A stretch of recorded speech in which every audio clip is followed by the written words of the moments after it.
আসসালামু আলাইকুম everyone, welcome back to my channel. আশা করছি সবাই ভালো আছেন। নতুন আরও একটি এপিসোড নিয়ে হাজির হয়ে গেলাম। আজকে শেয়ার করছি স্যুপ নুডলস রেসিপি। এটি খুবই হেলদি, ছোট থেকে বড় সবার জন্যই খুবই হেলদি হবে আর তৈরি করা একদমই সহজ। আর প্রতিদিন একইভাবে রান্না না করে এভাবে মাঝে মাঝে স্যুপ রান্না করলে ছোট থেকে বড় সবাই অনেক বেশি পছন্দ করবে। আশা করছি ভিডিওটি সবার কাছে খুবই ভালো লাগবে, তাই ভিডিওটি স্কিপ না করে সম্পূর্ণ দেখতে থাকুন। আশা করছি সবার কাছে খুবই ভালো লাগবে। ভালো লাগলে লাইক, কমেন্ট এবং শেয়ার করতে ভুলবেন না, আর চ্যানেলটি সাবস্ক্রাইব করে পাশে থাকবেন। স্যুপ নুডলস রান্না করার জন্য প্রথমে আমি চুলায় একটি প্যান বসিয়ে দিয়ে এর মধ্যে দিয়ে দিয়েছি 3 টেবিল চামচ পরিমাণ রান্নার রেগুলার তেল। তেলটা একটু গরম হয়ে আসলে এর মধ্যে দিয়ে দিয়েছি 1 টেবিল চামচ রসুন কুচি। এখন রসুনটাকে একটু নেড়ে চেড়ে ব্রাউন কালার করে ভেজে নেব। এই তো রসুনের মধ্যে সুন্দর একটা কালার চলে এসেছে আর রসুন থেকে সুন্দর একটা স্মেল বের হচ্ছে। এ পর্যায়ে এর মধ্যে দিয়ে দিচ্ছি ছোট ছোট কিউব করে রাখা 1 কাপ পরিমাণ আলু। এই স্যুপের মধ্যে হাতের কাছে থাকা সব ধরনের সবজি ব্যবহার করা যাবে। তো এর মধ্যে দিয়ে দিয়েছি সামান্য পরিমাণে লবণ। এখন আলুটাকে নেড়ে চেড়ে ভালোভাবে ভেজে নিব। আলুটা নেড়ে চেড়ে ভেজে নেওয়া হয়ে গেলে এর মধ্যে দিয়ে দিব ফ্রোজেন করে রাখা গাজর এবং অন্যান্য সবজি পছন্দ মতো কাট করে কেটে ডিপ ফ্রিজে এয়ারটাইট বক্সে ভরে সংরক্ষণ করা যায়।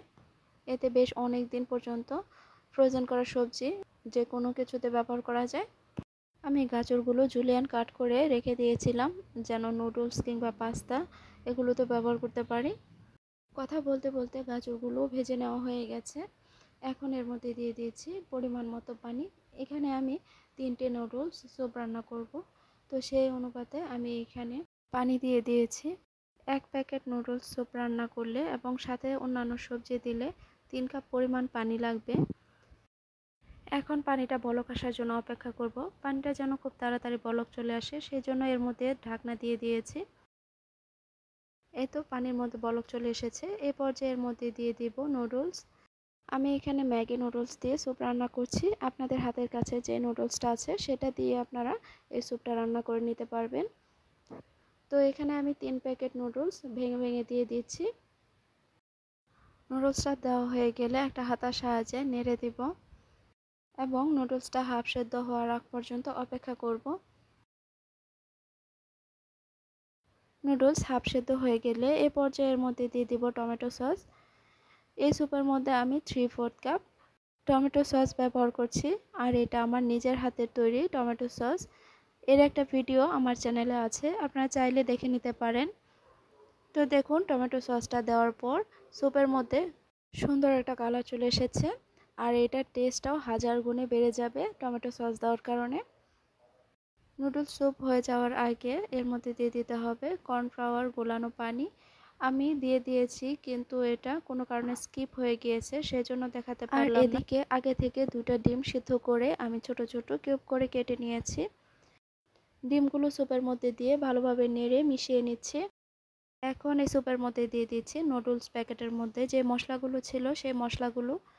আপনারা যারা ঝাল বেশি খেতে পছন্দ করেন তারা এখানে ফালি করা কাঁচামরিচ দিতে পারেন, এতে টেস্ট আরও বেশি বেড়ে যাবে কারণ একটু ঝাল ঝাল স্যুপটাই ভালো লাগে।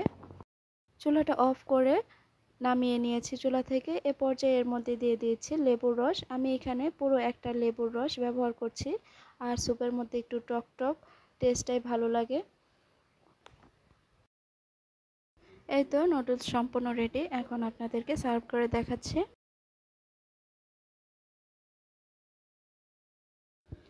দেখুন স্যুপটা দেখতে কতটা লোভনীয় লাগছে। এটা ছোট থেকে বড় সবাই অনেক বেশি পছন্দ করবে। প্রতিদিন একইভাবে নুডলস রান্না না করে এইভাবে করে মাঝে মাঝে নুডলস রান্না করে দিলে বাচ্চারা কিন্তু খুব মজা করে খেয়ে নেবে আর স্বাস্থ্যকর তো বটেই। ভিডিওটি যদি একটু হলেও ভালো লেগে থাকে লাইক, কমেন্ট এবং শেয়ার করতে ভুলবেন না, আর চ্যানেলটি সাবস্ক্রাইব করে পাশে থাকবেন। তো আজকের মতো এখানেই বিদায় নিচ্ছি। সবাই ভালো থাকবেন, সুস্থ থাকবেন। আল্লাহ হাফেজ।